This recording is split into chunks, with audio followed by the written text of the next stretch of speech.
Olá pessoal, boa noite! O diabo se levanta, mas não adianta.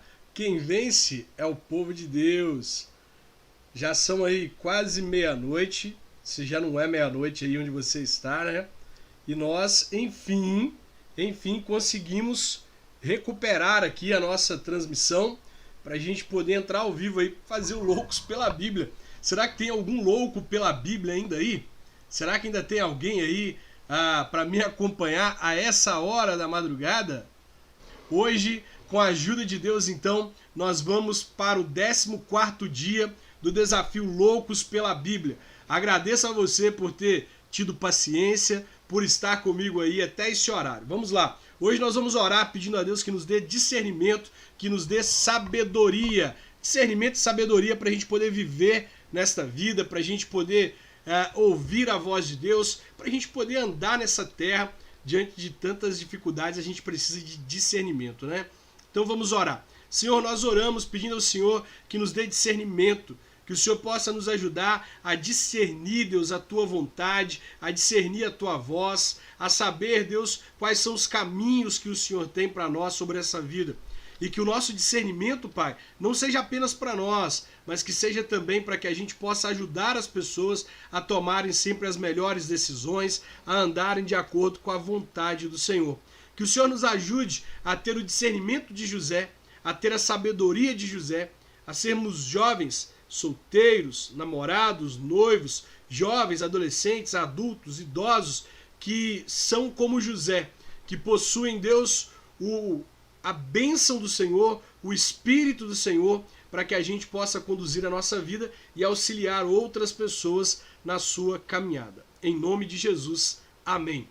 Bom, se você sabe, nós tivemos um pequeno problema aí para transmitir a nossa live, né?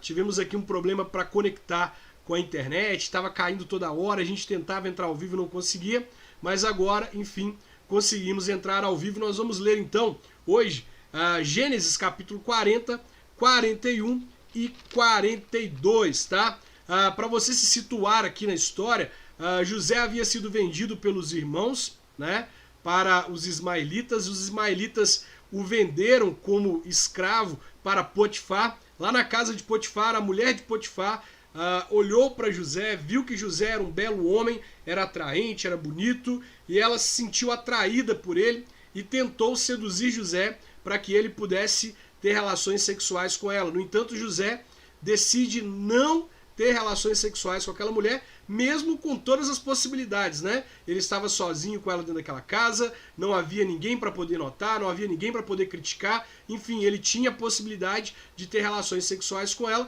mas decidiu não ter relações sexuais com aquela mulher. Decidiu se manter puro, se manter íntegro, mesmo diante das oportunidades. Aí, aquela mulher trama contra José, manda que ele vá para a cadeia, né? Trama a arma ali para que o marido dela ache que ele, na verdade, que a tentou seduzir, e ela acaba fazendo com que ele vá para a cadeia. Agora, no capítulo 40, a gente já vai começar a ler um pouco mais da história de José ali dentro da prisão.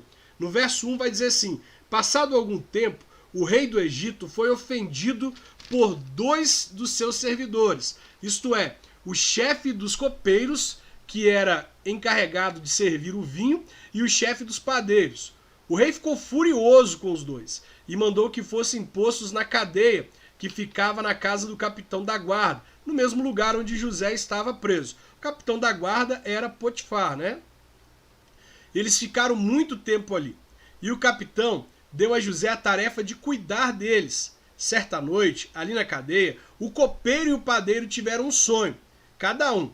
E cada sonho queria dizer alguma coisa.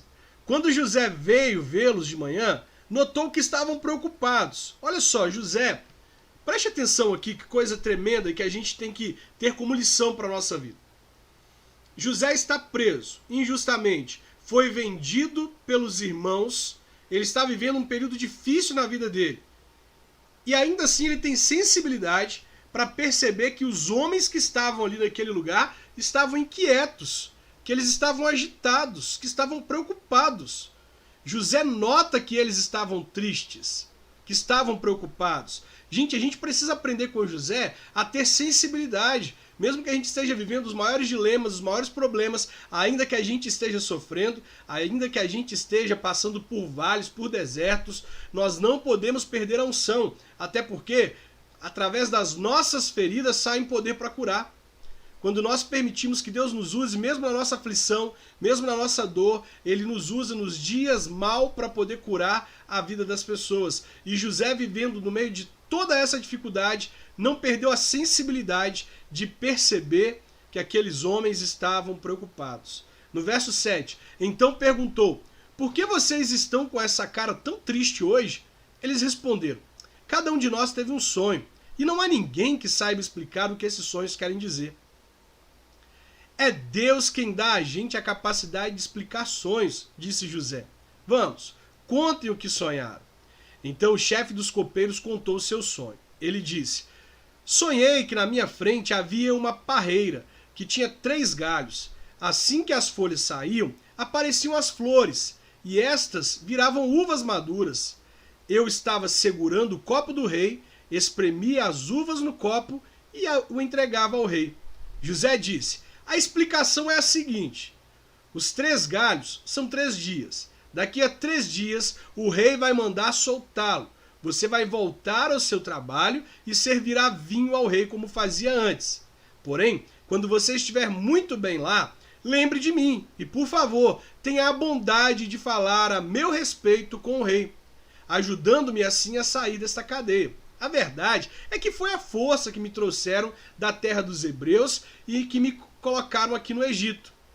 E mesmo aqui no Egito, não fiz nada para vir parar na prisão. Quando o chefe dos padeiros viu que a explicação era boa, disse: eu também tive um sonho. Sonhei que estava carregando na cabeça 3 cestos de pão. No cesto de cima havia todo tipo de comidas assadas que os padeiros fazem para o rei. E as aves vinham e comiam dessa comida. José explicou assim: o seu sonho quer dizer isto. Os 3 cestos são 3 dias. Daqui a 3 dias o rei vai soltá-lo e vai mandar cortar a sua cabeça. Depois o seu corpo será pendurado num poste de madeira e as aves comerão a sua carne. 3 dias depois, o rei comemorou o seu aniversário, oferecendo um banquete a todos os seus funcionários. Ele mandou soltar o chefe dos copeiros e os chefes dos padeiros e deu ordem para que viessem ao banquete. E aconteceu exatamente o que José tinha dito. O rei fez com que o copeiro voltasse ao seu trabalho antigo de servir vinho ao rei e mandou que o padeiro fosse executado. Porém, o chefe dos copeiros não lembrou de José, esqueceu dele completamente. Capítulo 41. 2 anos se passaram. Olha só, o homem saiu da cadeia 3 dias depois de José ter interpretado os sonhos dele, 3 dias depois de José ter tido discernimento para interpretar aquele sonho. Ele sai da cadeia e passam-se 2 anos, e aquele homem se esqueceu completamente de José. Um dia o rei do Egito sonhou que estava de pé na beira do rio Nilo. De repente, saíram do rio 7 vacas bonitas e gordas, que começaram a comer o capim da beira do rio. Logo, em seguida, saíram do rio outras 7 vacas, feias e magras, que foram ficar perto das primeiras vacas na beira do rio. E as vacas feias e magras engoliram as bonitas e gordas. Aí o rei acordou, mas tornou a dormir e teve outro sonho. Desta vez, ele viu 7 espigas de trigo que saíam de um mesmo pé. Elas eram bonitas e cheias de grãos. Depois saíram 7 espigas secas e queimadas pelo vento quente do deserto. E elas engoliram as 7 espigas cheias e boas. O rei acordou, tinha sido um sonho. De manhã, ele estava meio preocupado e por isso mandou chamar todos os adivinhos e todos os sábios do Egito. O rei contou os seus sonhos, mas nenhum dos sábios foi capaz de dar a explicação. Então o chefe dos copeiros disse ao rei: chegou a hora de confessar um erro que cometi. Um dia o Senhor ficou com raiva de mim e do chefe dos padeiros e nos mandou para a cadeia, na casa do capitão da guarda. Certa noite, Cada um de nós teve um sonho, e cada sonho queria dizer uma coisa. Lá na cadeia, estava com a gente um moço hebreu, que era escravo do capitão da guarda. Contamos a esse moço os nossos sonhos e ele explicou o que queriam dizer. E tudo deu certo, exatamente como ele havia falado. Eu voltei para o seu serviço e o padeiro foi enforcado. Então o rei mandou chamar José. Presta atenção. Então o rei mandou chamar José. Imagina, José lá na cadeia. Ele vivia num lar conturbado. Os irmãos o odiavam. Os irmãos jogaram ele dentro de uma cova. Queriam matá-lo. Venderam ele para uma caravana de ismaelitas. Ele foi vendido para Potifar. Na casa de Potifar, ele resistiu à tentação de ter relações sexuais com a mulher de Potifar, mas ainda assim ela o caluniou e fez com que ele fosse preso. Imagina ele vivendo o dia mal. Se ele não tivesse sensibilidade para perceber que o copeiro e o padeiro estavam tristes, estavam preocupados, esse copeiro jamais teria a oportunidade de falar para o rei sobre José. Acontece que muitas vezes nós estamos vivendo dias maus, dias difíceis, e a gente pensa assim, aqui eu não quero saber de nada, eu não quero saber de ninguém, não vou ajudar ninguém, não vou falar com ninguém, hoje eu não quero ouvir ninguém, não quero saber dos problemas de ninguém, quero que as pessoas se lasquem com os problemas delas para lá.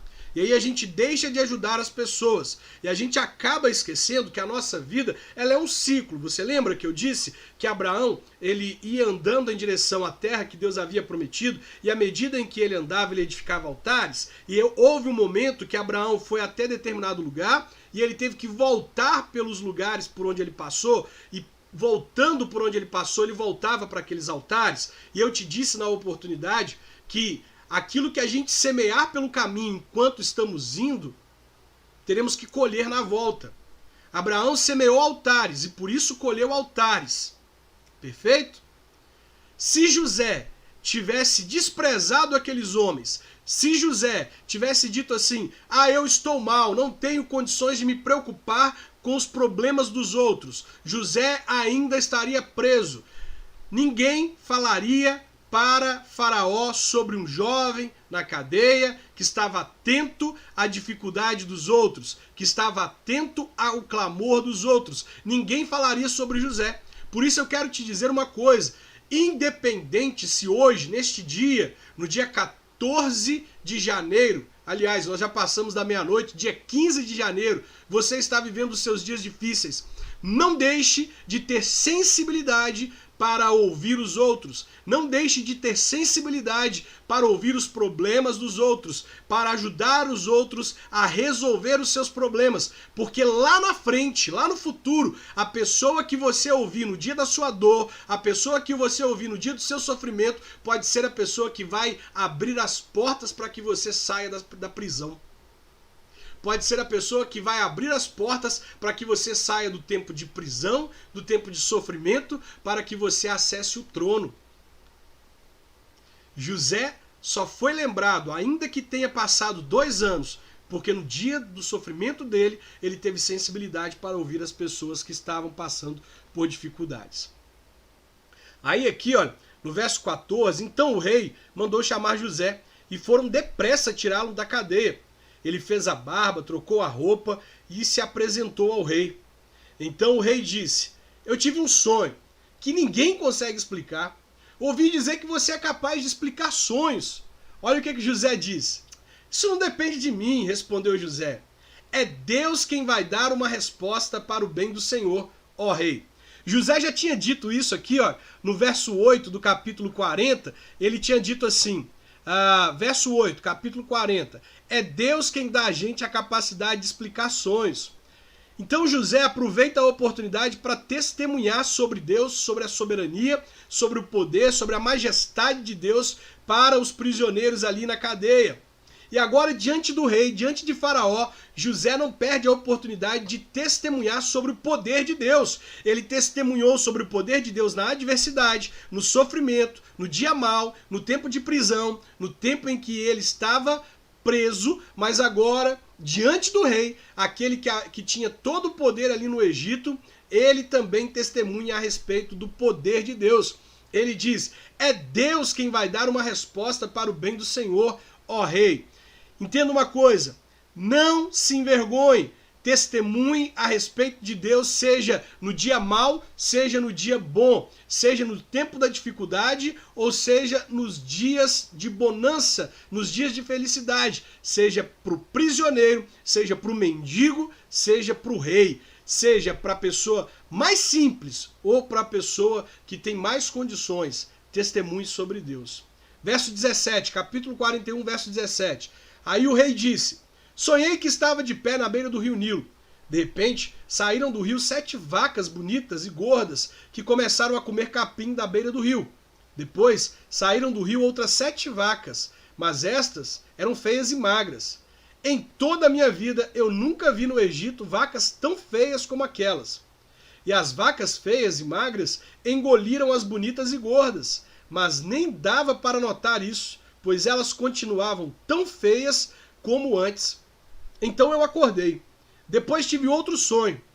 Eu vi 7 espigas de trigo boas e cheias de grãos, as quais saíram de um mesmo pé. Depois saíram 7 espigas secas e queimadas pelo vento quente do deserto, e elas engoliram as 7 espigas cheias e boas. Eu contei os sonhos aos adivinhos, mas nenhum deles foi capaz de explicá-los.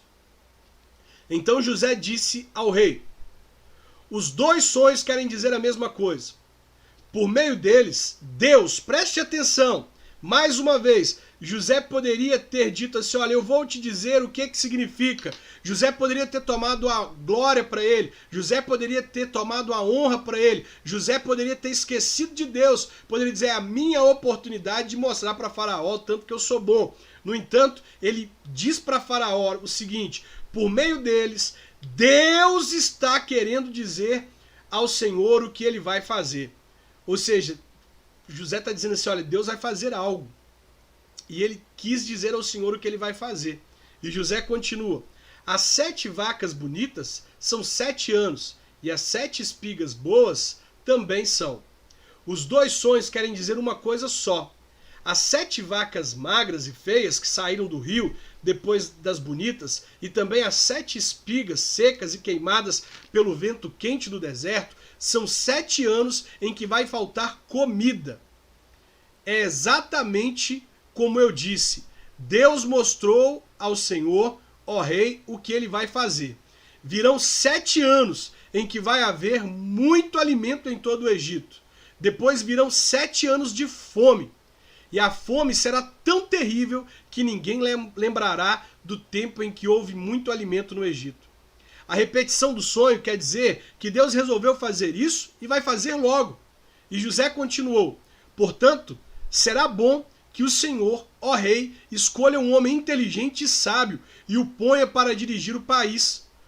Ele poderia ter dito: seria interessante que o Senhor me escolha. Seria interessante que o Senhor deixe que eu administre o país. Mas ele diz: será bom que o Senhor, ó rei, escolha um homem inteligente e sábio e o ponha para dirigir o país. O rei também deve escolher homens que ficarão encarregados de viajar por todo o país para recolher a 5ª parte de todas as colheitas durante os 7 anos em que elas forem boas. Durante os anos bons que estão chegando, esses homens ajuntarão todo o trigo que puderem e o guardarão em armazéns nas cidades, sendo tudo controlado pelo Senhor. Assim, o mantimento servirá para abastecer o país durante os 7 anos de fome no Egito, e o povo não morrerá de fome. Toma uma aguinha aqui. Gente, não foi fácil fazer isso aqui funcionar não, viu? Foi muito difícil, mas deu certo. Olha, nós oramos hoje para que Deus nos desse discernimento e nos desse sabedoria. Perfeito? Nós oramos pedindo a Deus que nos desse discernimento e sabedoria. E aqui nós estamos vendo a importância do discernimento e da sabedoria na vida de uma pessoa. José, um jovem agora de aproximadamente 19 anos, está diante do rei e ele está dizendo para o rei o que fazer. Ele não apenas está interpretando o sonho de Faraó, ele não apenas recebeu o discernimento de Deus para interpretar os sonhos, como ele teve sabedoria para traçar um plano para ajudar o povo do Egito no tempo de escassez de alimento. Então José tem discernimento espiritual para poder discernir os planos de Deus, os sonhos de Deus, os sonhos que Deus havia dado a Faraó. Mas ele também tinha sabedoria para poder traçar um plano para poder mudar a situação do Egito. Percebe como é importante você ter sabedoria, você ter discernimento das coisas espirituais e sabedoria para planejar, para estruturar, para conseguir fazer as coisas? Sabe, você precisa ter discernimento para poder discernir que nem todo levante, nem toda dificuldade, nem todo problema que você enfrenta, nem toda pessoa que vem contra você é aquela pessoa que está vindo contra você. Você tem que ter discernimento para entender o que o apóstolo Paulo vai dizer, que a nossa guerra não é contra carne nem sangue, mas contra potestades e poderes espirituais que habitam as regiões celestiais. A gente precisa discernir que nem sempre são as pessoas que estão levantando contra a gente, a oposição no trabalho, a oposição na igreja, a oposição dentro de casa, os problemas que a gente enfrenta, nem sempre são as pessoas, muitas vezes é o diabo tentando nos afastar dos nossos propósitos, dos nossos planos, daquilo que Deus tem para a nossa vida. E aí você para de brigar com as pessoas, você para de ficar com raiva das pessoas e começa a perceber que existe uma ação espiritual por trás delas. Então a gente tem discernimento para discernir as coisas espirituais. E sabedoria. Sabedoria para quê? Para traçar um plano para poder resolver o problema que está te afetando, que está afetando a sua vida, o problema que está atrapalhando a sua relação na empresa, a sua relação na escola, na faculdade, em família. Então nós precisamos pedir essas duas coisas, discernimento e sabedoria. Verso 37. O conselho de José agradou o rei e aos seus funcionários. Olha só o que o rei vai dizer, que coisa tremenda, que coisa linda. E o rei lhes disse, não poderíamos achar ninguém melhor para dirigir o país do que José, um homem em quem está o Espírito de Deus. Meu Deus, eu quero ser um homem que as pessoas notem e digam, ali está um homem em quem está o Espírito de Deus. Queira ser uma mulher que as pessoas digam, ali está uma mulher em quem está o Espírito de Deus. Queira ser o tipo de pessoa que se destaca não por causa da sua aparência, não por causa do seu poder aquisitivo, por causa da sua condição financeira ou por causa dos seus seguidores na internet, mas que se destaque porque as pessoas enxergam o Espírito Santo de Deus na sua vida. Que você vai para lugares onde você nunca foi, que você estava ali naquele lugar pela primeira vez, sentado ali, a pessoa olha para você e fala assim, você tem o Espírito Santo. O Espírito Santo está sobre você. Eu notei um brilho diferente em você. Eu quero ser esse tipo de pessoa. Depois virou-se para José e disse, Deus lhe mostrou tudo isso. E assim está claro que não há ninguém que tenha mais capacidade e sabedoria do que você. Você vai ficar encarregado do meu palácio e todo o povo obedecerá às suas ordens. Só eu terei mais autoridade que você, pois sou o rei. Neste momento, eu o ponho como governador de todo o Egito. Então o rei tirou do dedo o seu anel sinete e o colocou no dedo de José. Em seguida, mandou que os vestissem com roupas de linho fino, pôs uma corrente de ouro no pescoço dele. Depois fez com que José subisse no carro reservado para a maior autoridade no Egito depois do rei e mandou que os seus homens fossem na frente dele gritando, abram caminho! Assim José foi posto como governador de todo o Egito. O rei disse a José, eu sou o rei, mas sem a sua licença ninguém poderá fazer nada em toda a terra do Egito. O rei pôs em José o nome de Zafenate-Parneia e lhe deu como esposa Asenate, filha de Potifera, que era sacerdote da cidade de Heliópolis. José tinha 30 anos quando entrou para o serviço do rei do Egito. Ele saiu da presença do rei e viajou por todo o Egito. Durante os 7 anos de fartura, a terra produziu cereais em grande quantidade. José ajuntou todos os cereais e os guardou em armazéns nas cidades, ficando em cada cidade os cereais colhidos nos campos vizinhos. José ajuntou tanto mantimento que desistiu de pesar, pois não dava mais, parecia a areia da praia do mar. Antes de começarem os anos de fome, José teve 2 filhos com sua esposa Asenate. Pôs no primeiro o nome de Manassés e explicou assim: Deus me fez esquecer dos meus sofrimentos e toda a família do meu pai. No segundo filho, pôs o nome de Efraim e disse: Deus me deu filhos no país onde tenho sofrido. Então acabaram os 7 anos de fartura no Egito. E como José tinha dito, começaram os 7 anos de fome. Nos outros países, o povo passava fome, mas em todo o Egito havia o que comer. Quando os egípcios começaram a passar fome, foram pedir alimentos ao rei. Ele disse: vão falar com José e façam o que ele disser. Quando a fome aumentou no país inteiro, José abriu todos os armazéns e começou a vender cereais aos egípcios. E todos os países vinham gente ao Egito para comprar cereais de José, pois no mundo inteiro havia uma grande falta de alimentos. Agora olha o capítulo 42. Quando Jacó soube que havia mantimento no Egito, disse aos filhos: por que vocês estão aí de braços cruzados? Ouvi dizer que no Egito tem mantimentos.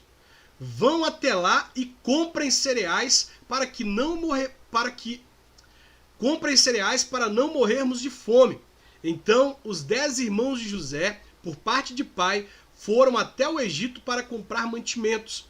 Mas Jacó não deixou que Benjamim, o irmão de José por parte de pai e de mãe, fosse com eles. Ele tinha medo de que lhe acontecesse alguma desgraça. Os filhos de Jacó foram comprar mantimentos junto com outras pessoas, pois em todo o país de Canaã havia fome. Como governador do Egito, era José quem vendia cereais às pessoas que vinham de outras terras. Quando os irmãos de José chegaram, eles se ajoelharam na frente dele e encostaram o rosto no chão. Vamos ler esse versículo de novo. Versículo 6. Como governador do Egito, era José quem vendia cereais às pessoas que vinham de outras terras. Quando os irmãos de José chegaram, eles se ajoelharam na frente dele e encostaram o rosto no chão. Por gentileza, volte comigo em Gênesis capítulo 37. Gênesis capítulo 37 e leia comigo José dizendo no verso 7: sonhei que estávamos no campo, armando feixes de trigo. De repente, o meu feixe ficou de pé, e os feixes de vocês se colocaram em volta do meu e se curvaram diante dele. Então os irmãos perguntaram: quer dizer que você vai ser nosso rei e que vai mandar em nós? Verso 9. Depois José sonhou outra vez e contou também esse sonho aos seus irmãos. Ele disse assim: eu tive outro sonho. Desta vez, o sol, a lua e 11 estrelas se curvaram diante de mim. Quando José contou esse sonho, o pai o repreendeu e disse: o que quer dizer esse sonho que você teve? Por acaso, a sua mãe, os seus irmãos e eu vamos nos ajoelhar diante de você e encostar o rosto no chão? José teve um sonho. Ele sonhou no dia da aflição, ele sonhou no meio do caos, uma família problemática, briga entre as esposas do pai, casamento destruído, irmãos que brigavam entre irmãos, um irmão que teve relação sexual com a esposa do próprio pai, conflitos intermináveis. No meio do caos, José teve um sonho. Ele sonhou que os seus irmãos se prostrariam diante dele. Todos eles duvidaram que isso aconteceria. Os irmãos de José duvidaram, o pai de José duvidou, as pessoas para quem José contava os seus sonhos duvidavam dele, mas agora no verso 6 está dizendo que quando os irmãos de José chegaram, eles se ajoelharam na frente dele e encostaram o rosto no chão. Preste atenção, Deus dá o sonho, Deus realiza, Deus fala, Deus faz. Se Deus prometeu que vai fazer algo na sua vida, Ele vai fazer. Tudo que você precisa fazer é crer e esperar o tempo de Deus. Não seja como Abraão, que tentou dar o seu jeito, que tentou antecipar as coisas que Deus havia prometido. Não seja como Abraão precipitado, que tenta dormir com Agar para ter filhos. Não faça isso. Descanse em Deus, espere em Deus, acalme seu coração, mesmo que o seu coração esteja ansioso, mesmo que a sua vida esteja aí um tanto quanto problemática, existam momentos difíceis, tudo indique que não vai dar certo, creia, porque se Deus colocou um sonho no seu coração, esse sonho vai se realizar. Verso 7. Logo que José viu seus irmãos, ele os reconheceu, mas fez de conta que não os conhecia. E lhes perguntou com voz dura: Vocês, de onde vêm? Da terra de Canaã, responderam. Queremos comprar mantimentos. José reconheceu os seus irmãos, mas eles não o reconheceram. Então José lembrou dos sonhos que tinha tido a respeito deles e disse: Vocês são espiões que vieram para ver os pontos fracos do nosso país. Eu quero repetir aqui, verso 9. Então José lembrou dos sonhos que havia tido. Então José lembrou dos sonhos. Em nome de Jesus, tente imaginar você lá na frente, Deus realizando os sonhos que colocou no seu coração e você se lembrando dos seus sonhos. Verso 10. Eles responderam: De modo nenhum, Senhor. Nós, os seus criados, viemos para comprar mantimentos. Somos filhos de um mesmo pai. Nós não somos espiões, Senhor. Somos gente honesta. Gente honesta, né? Tipo, nós vendemos o nosso irmão, queríamos matá-lo, desprezamos o nosso irmão, mas aqui, não, nós somos gente boa, né? Nada demais, não tem nada de errado com a gente, né? Nós somos gente honesta. Não acredito, disse José. Vocês vieram para ver os pontos fracos do nosso país. Eles disseram: Nós moramos em Canaã. Somos, ao todo, 12 irmãos, filhos do mesmo pai. Agora, olha só, eles vão contar a história para José. É maldade, né? Eles vão tentar aqui contar para José aquela mesma ladainha que eles contaram para o pai fingindo que um animal havia atacado José. Olha só. Mas um irmão desapareceu e o mais novo, neste momento, está com o nosso pai. José respondeu: É como eu disse, vocês são espiões. E o jeito de provar que vocês estão dizendo a verdade é este. Enquanto o irmão mais moço de vocês não vier para cá, vocês não sairão daqui.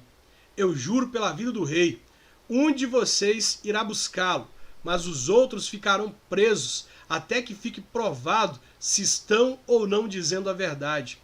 Se não estão, é que vocês são espiões. Juro pela vida do rei. E os pôs na cadeia por 3 dias. No terceiro dia, José disse a eles: Eu sou uma pessoa que teme a Deus. Vou deixar que vocês fiquem vivos, mas com uma condição. Se de fato são pessoas honestas, que um de vocês fique aqui na cadeia e que os outros voltem para casa levando mantimentos para matar a fome das suas famílias. Depois tragam aqui o seu irmão mais moço. Isso provará se vocês estão ou não dizendo a verdade. E se estiverem, não serão mortos. Eles concordaram e disseram uns aos outros: De fato, nós agora estamos sofrendo por causa daquilo que fizemos com o nosso irmão. Gente, entenda uma coisa: a consciência das pessoas é o próprio castigo delas. A gente fica ofendido porque as pessoas nos magoam, nos machucam, tramam planos contra a gente, nos ferem. Mas preste atenção, a consciência das pessoas é o maior inimigo delas, é o maior castigo que elas podem ter. Eles estão aqui, olha, vivendo um problema, vivendo um tempo difícil, eles estão passando por uma adversidade e logo a consciência deles os atacam, fazendo com que eles se lembrem daquilo que eles fizeram ao irmão.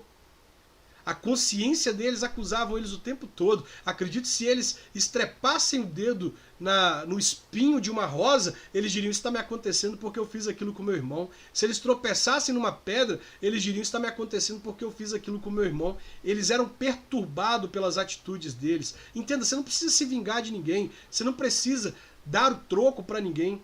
A consciência das pessoas é o maior castigo que elas podem ter. Não há nada mais confortável do que dormir com a consciência tranquila. E não há nada mais atormentador do que dormir com a consciência pesada. Nada. Nós vimos a sua aflição quando ele pedia que tivéssemos pena dele.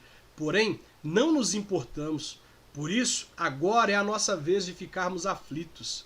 E Rúben disse assim: eu bem que disse que não maltratassem o rapaz, mas vocês não quiseram me ouvir. Por isso, agora estamos pagando pela morte dele. Eles não sabiam que José estava entendendo o que diziam, pois ele tinha estado falando com eles por meio de um intérprete. José saiu de perto deles e começou a chorar. Quando pôde falar outra vez, voltou, separou Simeão e mandou que fosse amarrado na presença deles. José mandou que os empregados enchessem de mantimento os sacos que os irmãos haviam trazido e que devolvessem o dinheiro de cada um, colocando-os no saco de mantimento, e também que lhes desse comida para a viagem. E assim foi feito. Os irmãos de José carregaram os jumentos com os mantimentos que haviam comprado e foram embora. Quando chegaram ao lugar onde iam passar a noite, um deles abriu o saco para dar comida ao seu animal e viu que o seu dinheiro estava ali na boca do saco de mantimento. Ele disse aos irmãos: vejam só, o meu dinheiro está aqui, no meu saco de mantimentos. Eles devolveram. Todos ficaram muito assustados e, tremendo de medo, perguntavam uns aos outros: o que será que Deus fez com a gente?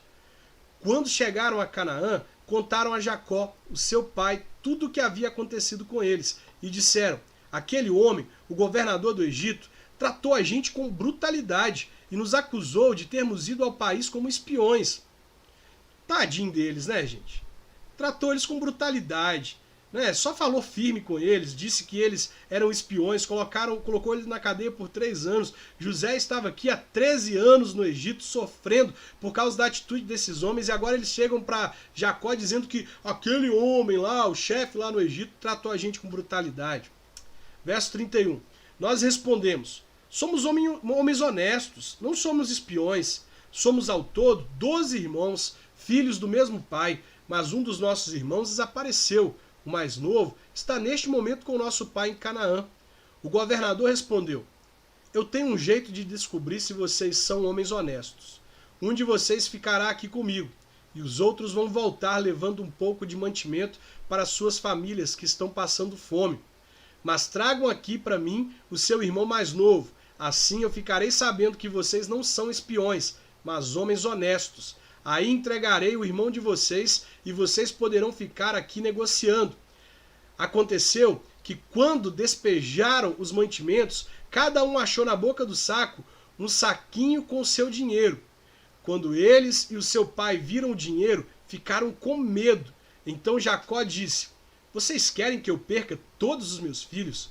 José não está com a gente e Simeão também não está. Agora vocês querem levar Benjamim? E quem sofre com tudo isso sou eu. Aí Rúben disse ao pai: deixe que eu tome conta de Benjamim. Eu o trarei de volta para o Senhor. Se não trouxer, o Senhor pode matar os meus 2 filhos. Jacó respondeu: o meu filho não vai com vocês. José, o irmão dele, está morto e só ficou Benjamim. Alguma coisa poderia acontecer com ele na viagem que vão fazer e assim vocês me matariam de tristeza. Olha, no desafio de hoje a gente aprende a importância da gente ter sabedoria e discernimento. Discernimento para entender o mundo espiritual e discernir que nem sempre os problemas que a gente enfrenta é, na verdade, as pessoas que estão querendo nos machucar, nos ferir. Muitas vezes é o mundo espiritual guerreando contra nós, tentando fazer com que a gente se afaste dos sonhos que Deus colocou no nosso coração. E sabedoria para a gente poder saber como lidar com as pessoas, sabedoria para tratar as coisas no plano físico, aqui na Terra, discernimento para discernir o mundo espiritual e sabedoria para traçar planos, traçar metas para que a gente consiga resolver os problemas que nos são apresentados. Portanto, assim como José, que eu e você tenhamos discernimento e sabedoria para que a gente possa discernir o mundo espiritual e viver nesse mundo de forma sábia, sabendo como agir em cada situação. Que você receba essa palavra, que você possa entender que as pessoas podem se esquecer de você. Talvez você está vivendo o pior dia da sua vida, você ajudou tantas pessoas, você apoiou tantas pessoas no dia da dificuldade dela, E hoje você está vivendo os piores tempos da sua vida e o pior, as pessoas que você mais ajudou não estão te apoiando, não estão te ajudando nas suas dificuldades. E aí você sente tristeza por isso. Quero te dizer, as pessoas que você ajudou podem ter te esquecido. Assim como o copeiro esqueceu José lá na prisão. Mas Deus se lembra de você. E não importa se as pessoas nos esqueceram. O que importa é que Deus se lembra da gente. E quando Deus se lembra da gente, Ele é perfeito para conduzir as coisas no tempo certo para que a gente viva os sonhos que Ele colocou no nosso coração. Não fique triste porque as pessoas te esqueceram. Lembre-se, Ele não se esquece da gente. Muito obrigado pela sua companhia, valeu pela sua persistência. Esteja orando para que a gente consiga continuar o desafio sem problemas como aconteceram hoje, tá? Ore por mim, ore pela minha família. Deus abençoe você, um forte abraço e até amanhã. Tchau, tchau.